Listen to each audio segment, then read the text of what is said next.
La emoción aparece de forma espontánea, dice, sin controlarla. Es una emoción, ¿sí? Alegría, tristeza, temor, angustia, aparece en cualquier momento. Esa es una emoción. Los sentimientos, a diferencia de las emociones, es un proceso de interpretación de estas emociones. Por ello somos nosotros completamente conscientes de ellos y respondemos a partir de esto. Las emociones es la forma como nosotros canalizamos y mecanizamos. Pero las emociones aparecen y son temporales, porque las emociones son eso, son temporales y suceden en respuesta a una situación concreta. Y aquí el primer consejo que quiero dar acá de esta verdad: si las emociones son temporales, es un error que muchas veces nosotros cometemos y las personas normalmente cometen, y es lo siguiente: hacen decisiones que van a afectar su vida de manera permanente a mediano y largo plazo simplemente por un asunto temporal. Una vez más, no puedes, y esto es el consejo, no puedes hacer decisiones que van a afectar tu vida en el mediano largo plazo, y en algunos casos será permanente, simplemente por no saber controlar y manejar tus emociones. Lejos de lo que muchas personas piensan o creen, los pastores también tenemos algunas crisis. Yo sé que los pastores no hablan muchas veces de eso. Una vez más, se ha estigmatizado mucho eso. Los hombres de Dios no hablan de eso, Porque son hombres de Dios. ¿Cuánto dicen amén? Una vez más, yo estoy poniendo este tema a propósito porque de esto no se habla en las iglesias. Porque somos gente de fe y somos gente espirituales. Y no podemos estar tristes. No podemos angustiarnos, no podemos tener temores. Pero somos humanos y estamos sujetos a eso. Y yo he tenido un par de crisis personales. Y la crisis había pasado. Y mi pastor, en su sabiduría, me enseñó una lección que hoy en día lo sigo aplicando con muchos. A veces las personas me llaman en un torbellino de emociones y nos quieren, y hablábamos con mi esposa ayer, y nos quieren arrastrar a su torbellino de ilusiones. Mal haría yo si es que me dejo arrastrar. Y es por eso, como ya algunos se habrán dado cuenta, a propósito, no siempre le contesto el mensaje inmediatamente y le dejo en visto.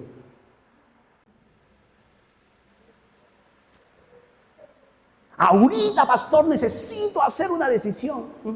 No. Pastor, atiéndame ahora. No, el martes. Pero es que ahora es importante, pastor. ¿Cuánto tiempo estás con esta crisis? 5 años. Te puedes esperar 3 días. ¿Por qué estoy hablando de esto? Porque muchas veces nosotros queremos hacer decisiones definitivas que van a afectar nuestras vidas y nuestro entorno en el mediano largo plazo, solamente por la forma como nos sentimos en este momento. Y eso es la peor. Lo que sea que salga de esa decisión o de ese estado de ánimo nunca será bueno. Nunca va a ser bueno. Va a ser un error tremendo. Porque las emociones son temporales y suceden en respuesta a una crisis. Ahora, ¿cuál es el problema? Quiero avanzar en esto. ¿Cuál es el problema con las emociones y los sentimientos? Y es que socialmente y culturalmente hablando, las emociones es un área relacionada a las mujeres. ¿Cuántas chicas dicen amén? Por lo general, aún eso es un estigma. Y aún eso es un paradigma que se tiene que romper. Pero típicamente las emociones, porque ellas son emocionales, están construidas de manera diferente. Y esto no es discriminatorio, esto no es calificar a nadie, es simplemente como estamos cableados y como estamos nosotros distribuidos.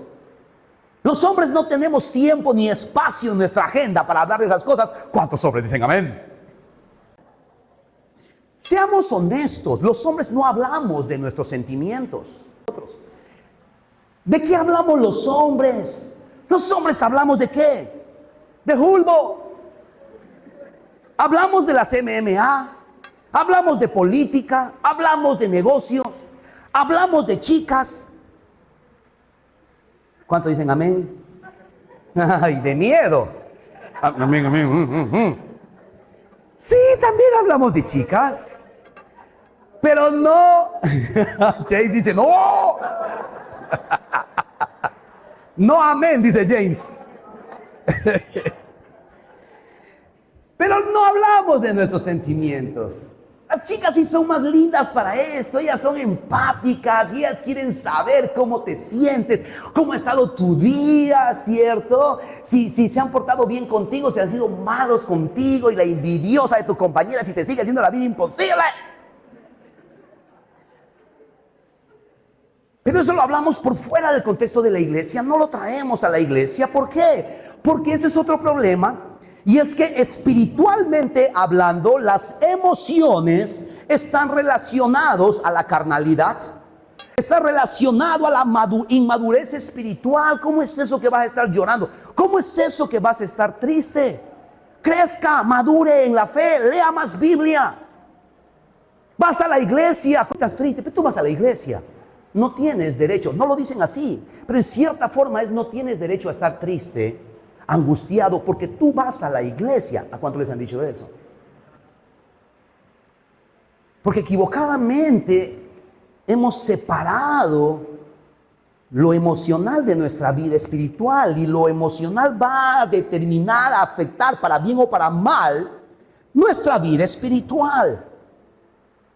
Una persona de fe, un discípulo de Cristo, no debería sentir tristeza, angustia, soledad, temor, amargura, rencor, etcétera, ya que esto es sinónimo, como lo dije, de falta de fe. Quiero que un paradigma sea roto aquí, y es que, a diferencia de lo que nosotros creemos equivocadamente, la palabra de Dios, especialmente el libro de los Salmos, provee un registro muy amplio que nos debe llevar a ver que los diferentes estados de ánimo son parte de la vida, y que los sentimientos y emociones que éstas generan deben ser canalizadas correctamente. El problema no es tener estas emociones y acumular ciertos sentimientos. El problema es no saber cómo responder y canalizar eso.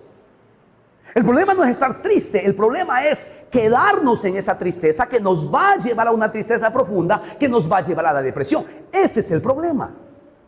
El problema no es sentir miedo, sino que quedarme en el miedo, y eso va a generar temor, y el temor me va a paralizar y no voy a ser capaz de hacer nada en la vida. Eso es el problema. El problema no es estar molesto con alguien, sino es guardar resentimiento, ¿cierto? Y ese resentimiento se convierte en falta de perdón, se convierte en amargura. La amargura echa raíces y nos complica la vida. De esto estamos hablando.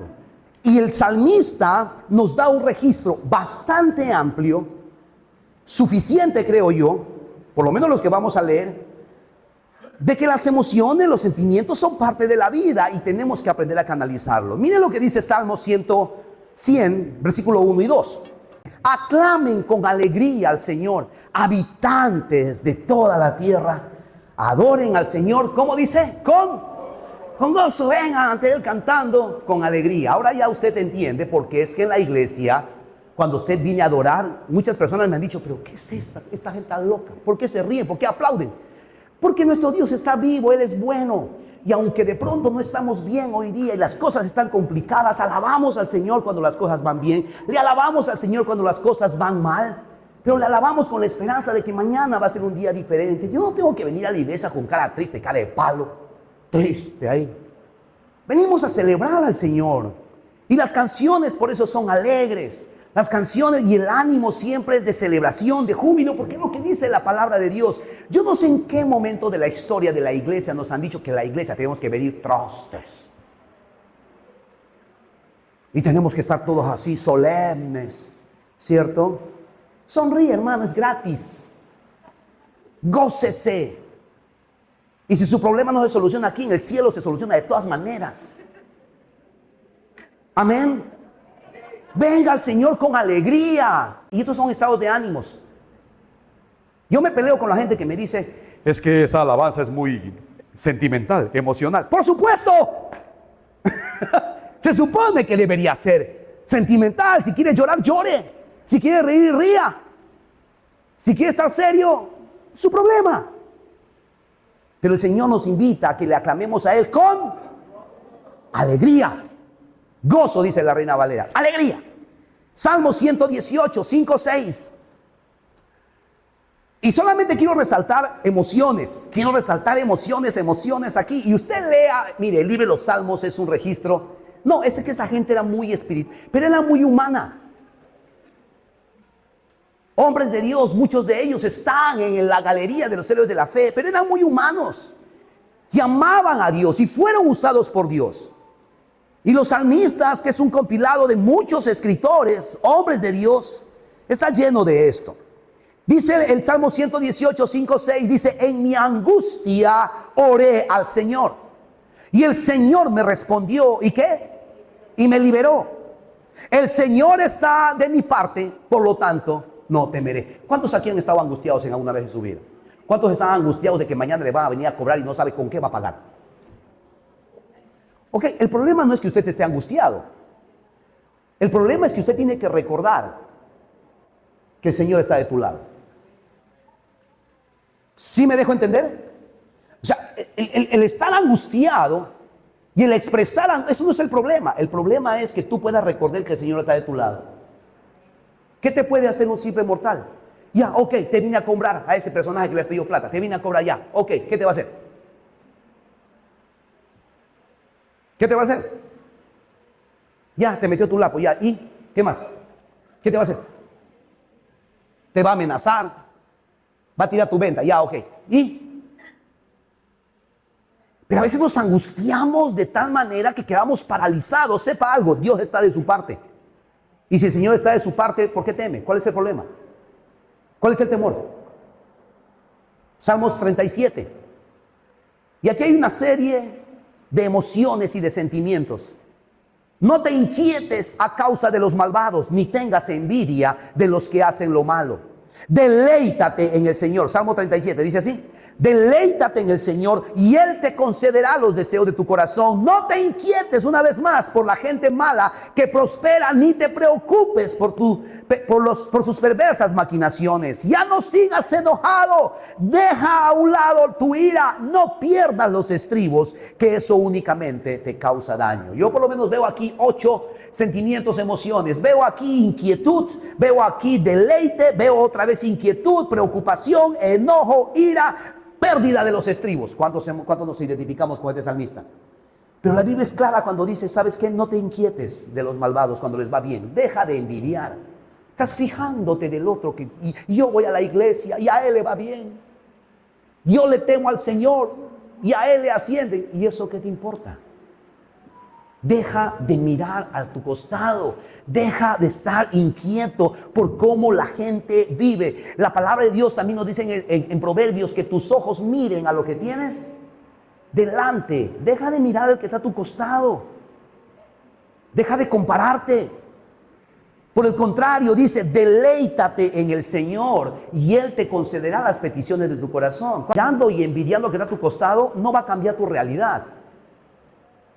¿Quieres ver esos sueños cumplidos? Deleítate en el Señor. Aprende a deleitarte. 7b dice: no te inquietes por la gente mala que prospera. Mira, ves que mujerilla, a él le va bien y a mí. No te inquietes, no te preocupes. Deja de estar enojado. Deja tu ira. No pierdas los estribos. ¿Cuántos hemos perdido el estribo esta semana? Yo. ¿Cuántos hemos perdido los estribos con nuestros hijos? Yo. ¿Cuántos hemos perdido el estribo con la esposa? No levanten su mano. Pero perdemos los estribos con los empleados. Perdemos los estribos con nuestros jefes. ¿Y sabe por qué Dios dice esto? Porque dice que todo eso solamente trae daño. Una de las razones por las cuales debemos de dejar todas estas emociones que nos complican es porque la única persona que se hace daño eres tú. ¿Eres consciente de eso? Los únicos que nos hacemos daño somos nosotros, y Dios está diciendo: deja todo eso. Salmo 25: mírame y tenme compasión, pues estoy solo y afligido. ¿Cuántos hemos estado afligidos en algún momento, en esta semana, en estos días? Más y más mi corazón se va llenando de angustia. Quítame la tristeza. quítame la tristeza. ¿Sabe que eso es una oración válida? Muchas veces, bueno, no muchas veces, porque yo normalmente soy un hombre feliz, ¿no, amor? Estoy casado con una linda. Sí, mi nombre es Félix y soy feliz, por lo general. De cuando en cuando me agarra y reniego, pero por lo general soy feliz. Y yo no diría que la tristeza es algo que me caracteriza, pero sí he tenido momentos de tristeza y donde yo he tenido que orar, Señor, quítame esto, porque esto no es algo que me caracteriza a mí. Y yo no quiero estar así. Yo soy bromista, me gusta fregar la vida a la gente, me gusta tomar el pelo a la gente. Y triste no puedo hacer, Señor, da, regal, devuélveme la alegría, ¿no? Quítame la tristeza. Y es una oración válida, te animo a que lo hagas.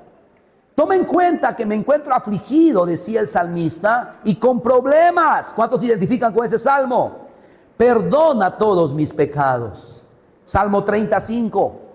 Canten al Señor ustedes los justos, alaben su santo nombre, pues su ira dura solo por un instante, pero su favor perdurará toda una vida. Y me encanta el pasaje que viene, escúchelo bien. El llanto, y esta es una promesa para algunas personas en esta mañana. Escuche bien esto. El llanto podrá durar toda la noche, pero con la mañana llegará la alegría. Hermano, quiero decirte esto y afirmar eso en tu corazón, esta verdad. No importa la situación que estés pasando ahora, no importa qué tan difícil estés pasándolo ahora. Ese llanto, esa situación de angustia no va a durar para siempre. Mañana viene la alegría. ¿Cuántos dicen amén a eso? Mañana va a llegar la alegría. Hay un dicho muy popular que dice, no hay mal que dure. A ver qué dice el Salmo 123, a ver. Eso sí no sabe, ¿no? No hay mal que dure 100 años, ni cuerpo que lo resista. ¿Sí? Pero ¿cuánta verdad tiene? Tu angustia, tu dolor, tu tristeza no ha venido a quedarse a tu vida. Hay momentos de tristeza, hay momentos de angustia, hay momentos de temor. Pero para el Hijo de Dios eso no es un estado permanente. Es temporal, es transitorio. La alegría viene. Cantamos nosotros en esa iglesia. Gozo viene en la mañana. Y creo con todo mi corazón que el Señor cada mañana, juntamente con el sol, hace salir su misericordia. Y esa misericordia es la que nos bendice y bendice nuestras vidas. Por eso es que nosotros no podemos quedarnos en el llanto, no podemos quedarnos en el dolor. Tenemos que levantar la cabeza y movernos hacia adelante. Pero muchos de nosotros estamos lidiando con este y otros tipos de sentimientos y los estamos guardando, tratando de sobrellevarlo en silencio, sin mayor éxito. Y en algunos casos canalizándolo de forma negativa y muchas veces autodestructivas. Y esto es algo que ocurre hoy en día, dentro de la iglesia, fuera de la iglesia. Personas que están sufriendo en silencio y porque son gente espiritual y porque tienen un concepto equivocado de Yo derramo mi corazón delante del Señor. y simplemente amanecemos con la noticia de que alguna decisión fatal tomó esa persona por no saber canalizar y no saber gestionar esas emociones, esos sentimientos que están ahogando y en algunos casos apagando su vida. Es importante, amados, es importante que seamos honestos, primero delante de Dios, y que podamos reconocer. Y para eso tenemos que soltar nuestro orgullo. Porque para poder reconocer que necesitamos ayuda, tienes que dejar tu orgullo. Y especialmente si eres hombre. Las estadísticas están allí de que los hombres normalmente mueren de infarto. Y muchas veces fulminante. ¿Por qué? Somos una bomba de tiempo, hermanos. Porque nuestros problemas nos lo comemos. Gloria a Dios. A Él Cristo vive, a su nombre gloria, bendecido y en victoria. Y simplemente, ¡boom!, reventamos un día. Deje su orgullo. Pida ayuda. Pide ayuda. Reconoce que necesitas un acompañamiento, que necesitas a alguien que ore por ti. Necesitas a alguien que te escuche y reconocer tus dolores, reconocer tus fracasos, reconocer tus frustraciones. Eso no te hace, uno, ni menos hombre. Número dos, no te hace menos espiritual. Hermanas, el reconocer que necesitamos ayuda no te hace menos espiritual. No te hace menos hijo de Dios. Nosotros hemos aprendido a valorar a gente que realmente se despoja de muchas veces sus títulos, sus años en la vida de Cristo, y vienen y dicen: pastores, esto está pasando. Y esto es algo que también nosotros hacemos y hemos aprendido a hacer y hemos podido ser ayudados. Hemos agarrado un teléfono y hemos podido decir nosotros: pastor, nuestro matrimonio no está caminando bien.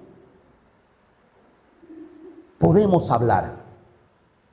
Y hemos recibido la ayuda que hemos necesitado en el momento determinado, especialmente cuando no podíamos resolver solos nuestros conflictos. Es importante que seamos honestos delante de Dios, que podamos reconocer que hay emociones que están condicionando nuestro andar con Dios, y a menos que empecemos a prestarle atención, terminarán por poner tropiezo a nuestro avance en nuestro caminar con Él. Quiero terminar hablando acerca de algunos hombres de Dios, pero voy a mostrar o voy a mencionar una lista de hombres que están en la galería de los héroes de la fe, pero que también tenían muchos temas que tenían que tratar en sus vidas. Pero a pesar de eso amaron a Dios y muchos de ellos fueron utilizados por Él. Algunos terminaron bien su historia, otros terminó, es una gran incógnita. Pero esto nos da a nosotros un ejemplo de cómo el no manejar y no gestionar bien nuestras emociones nos pueden incluso arruinar los planes y propósitos de Dios para nuestras vidas. ¿Estamos allí? Usted, si quiere, puede profundizar en casa, leer las historias, y en la tarde usted puede profundizar esto y hacer un estudio personal, biográfico, sobre estos personajes. Mi intención simplemente es darle un vuelo de pájaro a eso. Número uno. Entonces comencemos con José.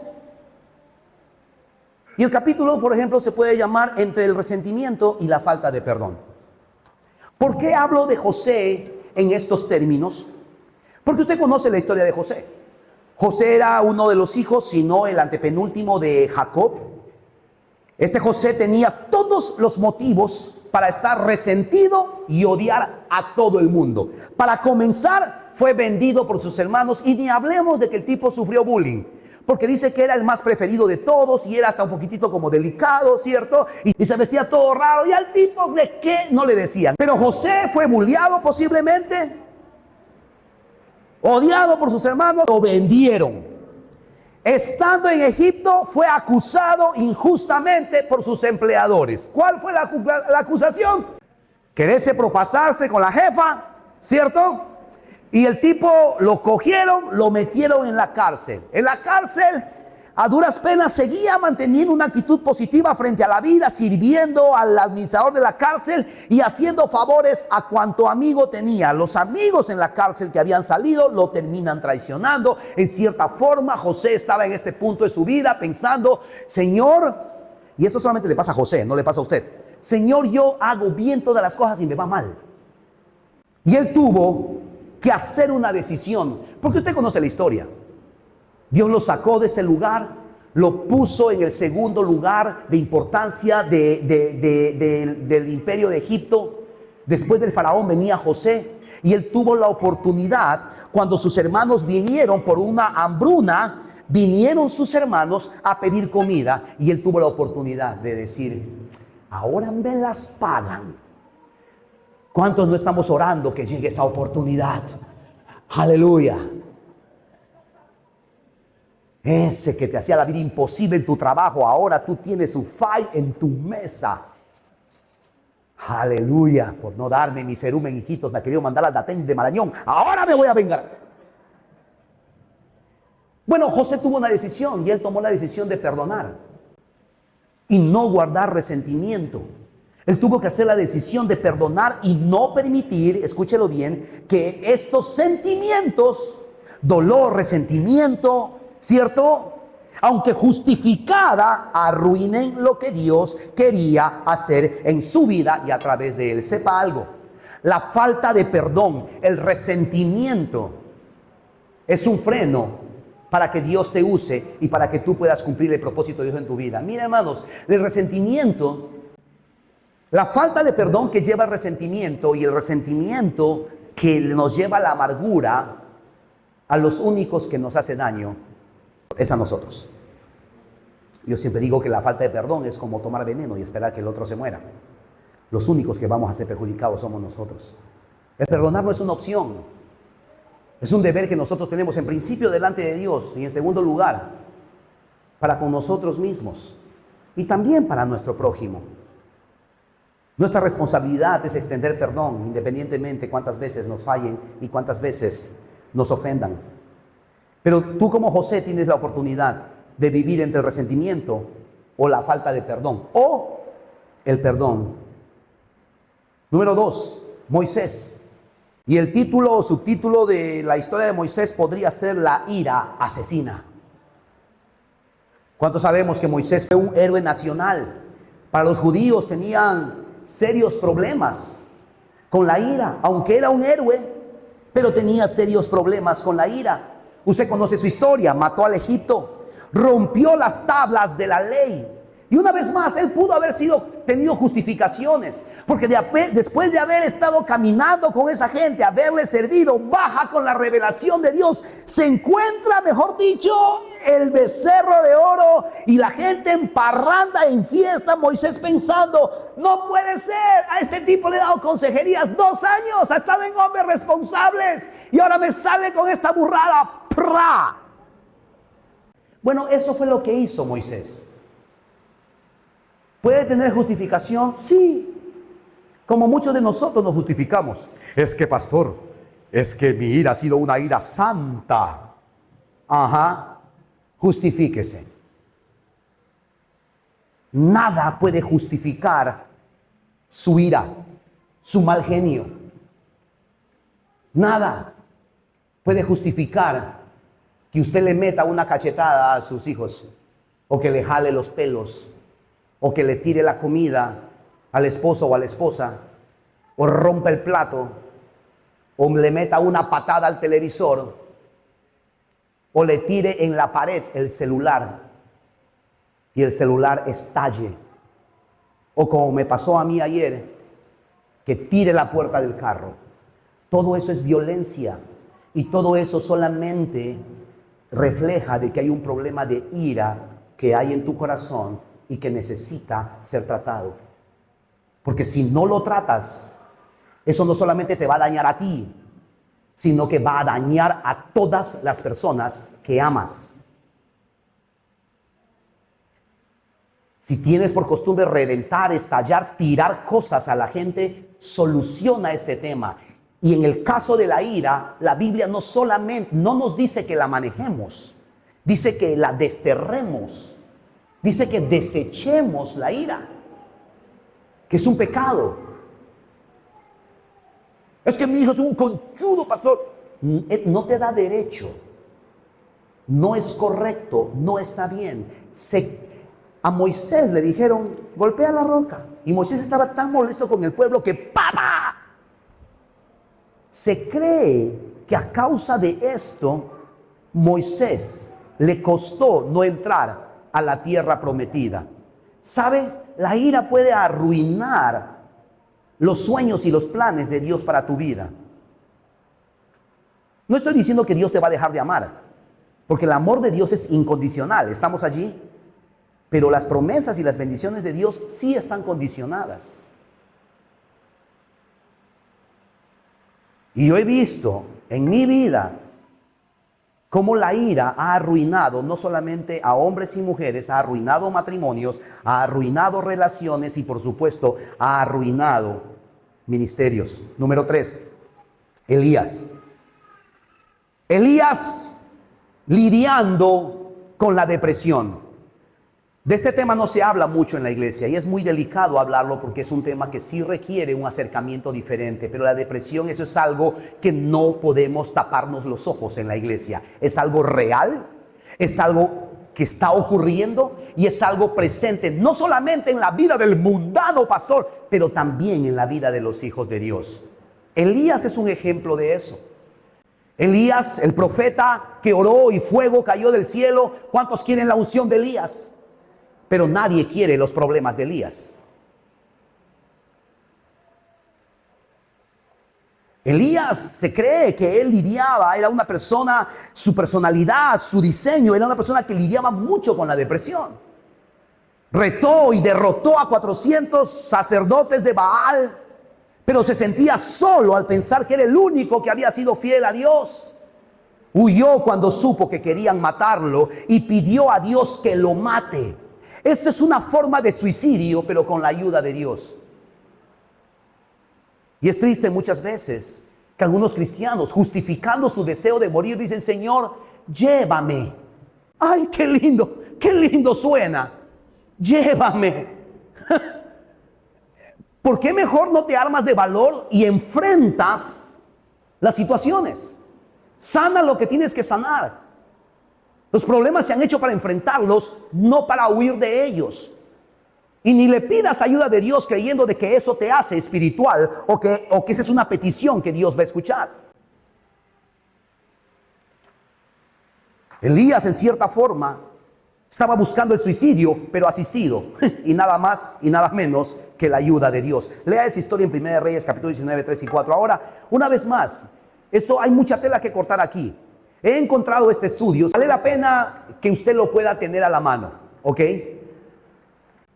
Copie ese QR allí, le va a enviar a un link y a un documento. Si usted no puede bajarlo, lo vamos a colocar también allí a disposición. Pero me gustó mucho, la razón por la cual quiero compartir este recurso es porque cuando lo vi me pareció muy apropiado, muy bíblico, pero también habla un poco de la historia de Elías. Y no solamente te va a ayudar a ti si estás pasando por una situación de depresión, a cómo manejar eso contigo y cómo abordar el tema, pero también te puede ayudar a ayudar a otros que estén pasando por una situación así. Personalmente, cuando hay personas que tienen este trasfondo y que están lidiando con la depresión, por supuesto, la ayuda espiritual, la oración, la consejería bíblica, pastoral, es súper necesaria, pero personalmente yo siempre recomiendo de que sea también acompañado de especialistas en el tema. No es lo uno o lo otro, es ambos, porque este es un tema que muchas veces puede llevar o podría llevar a las personas al suicidio. Y esto es un tema de mucha responsabilidad para que una sola persona lo maneje, especialmente si no tiene la especialidad en el tema. ¿Pero este es un tema real en la iglesia? Sí. Y hay algunos signos y algunas señales de personas que están lidiando con esto y muchas veces no son conscientes. Número 4. Quiero hablar de Sansón, que a veces me da ganas de cambiar su nombre a Sansón. Pero dejémoslo ahí. Sansón, para mí, es el héroe caprichoso. Porque estamos hablando de emociones, estamos hablando de actitudes, estamos hablando de sentimientos. Y Sansón es eso. Un héroe, porque ¿cuántos estamos de acuerdo que el tipo era un héroe? Era un juez. Era un juez levantado por Dios. Pero la vida de este hombre es una muestra de cómo los dones y los talentos, sin un corazón correcto y sin una sanidad emocional, pueden arruinar la vida de la persona. Este hombre era engreído, era caprichoso, hacía lo que se le daba la gana, era voluntarioso, posiblemente por el hecho, creen algunos, de haber sido hijo único. Hijos únicos, préstenle atención a esto. Lo único que quiero decirles a los hijos únicos es que el mundo no gira a tu alrededor. ¿Ok? Este hombre tenía un espíritu de superioridad, por supuesto, agarrado, guapo, plantado, una melena que ya quisieran algunos, que ya se está ahí destechando arriba. Tenía un espíritu de superioridad, pero tenía un problema. El tipo era caprichoso, engreído. Dile que está a tu costado y te están hablando. Hizo todo lo que le dijeron que no haga.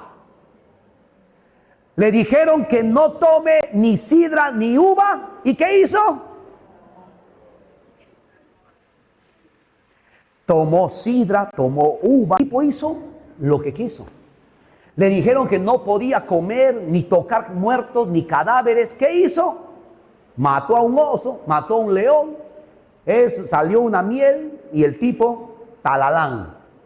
Le dijeron que no se case, que no se meta con nadie, que no reciba ninguna invitación de Facebook, ni siga por el Instagram a ninguna filistea, a ninguna no creyente. ¿Qué es lo primero que hizo ese bendito?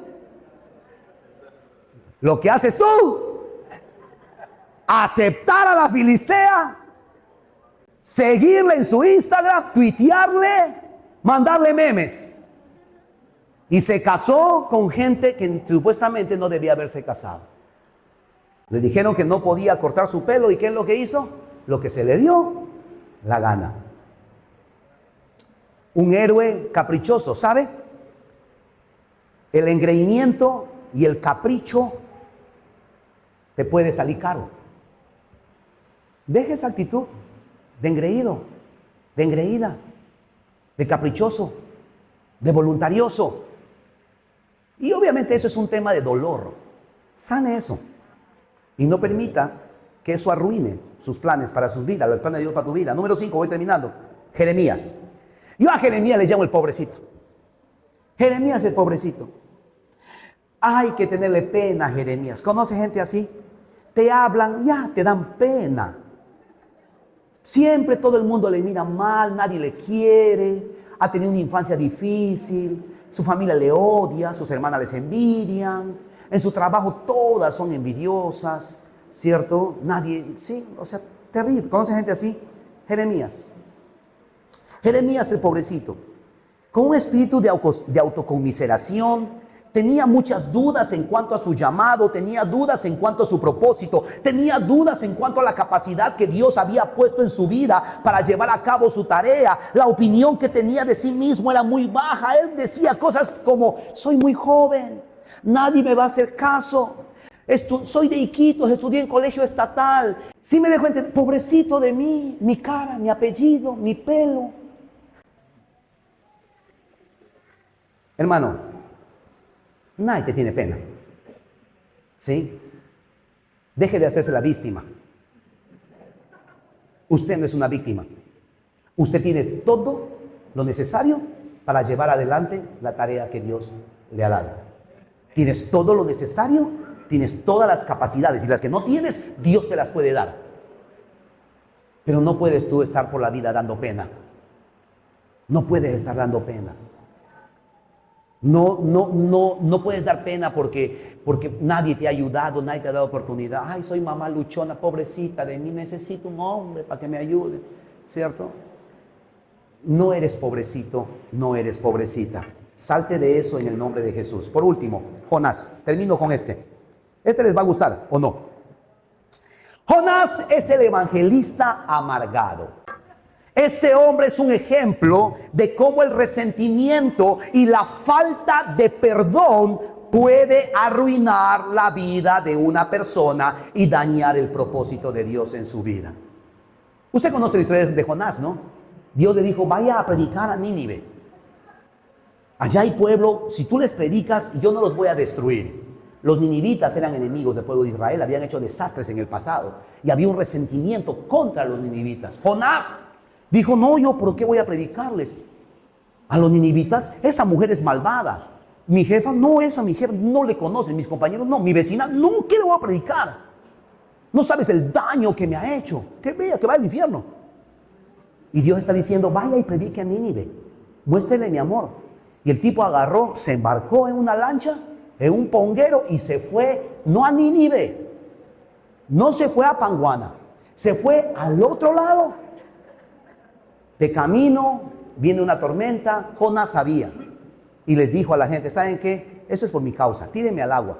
Lo tiraron al agua y Jonás, el hombre que El primer hombre que usó un submarino, ¿cierto? En forma de pez, se lo tragó y se lo llevó a Nínive y catapum lo dejó allá. Y el tipo terminó predicando en Nínive. Jonás llegó a Nínive, predicó el evangelio, la gente se arrepintió, Dios detuvo el juicio sobre esa ciudad y Jonás nunca pudo entender cómo Dios podía perdonar a una nación tan malvada que había hecho tanto daño a su pueblo.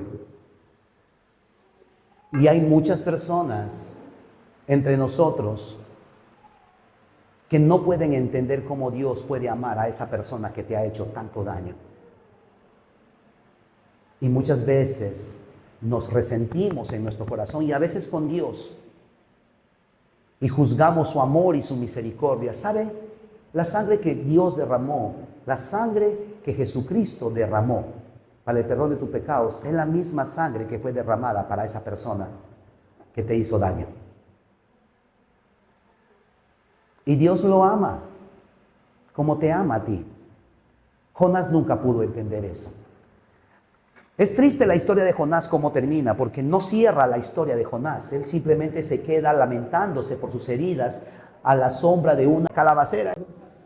Se queda allí y simplemente se queda con un gran signo de interrogación. Señor, ¿por qué?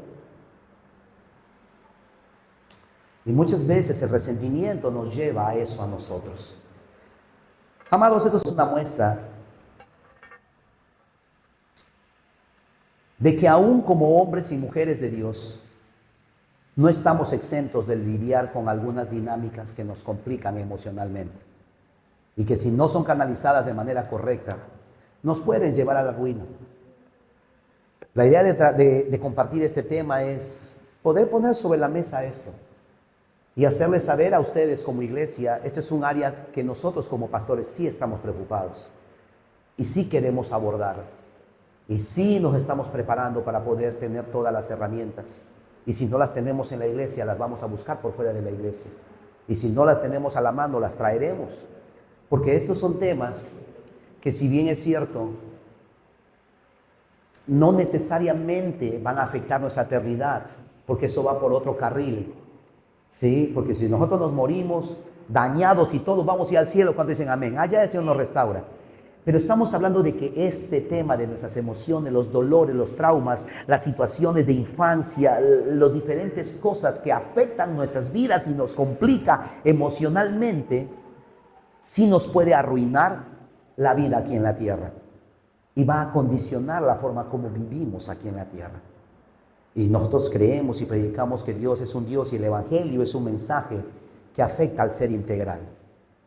Y Dios quiere no solamente salvar, pero quiere restaurar cada área de tu vida, incluyendo esto, la emocional y la mental. Mi oración como pastor es que nosotros podamos ser gente no solamente espiritualmente sana, pero mentalmente sana, emocionalmente sana. ¿Estamos ahí, iglesia? ¿Reciben ese mensaje?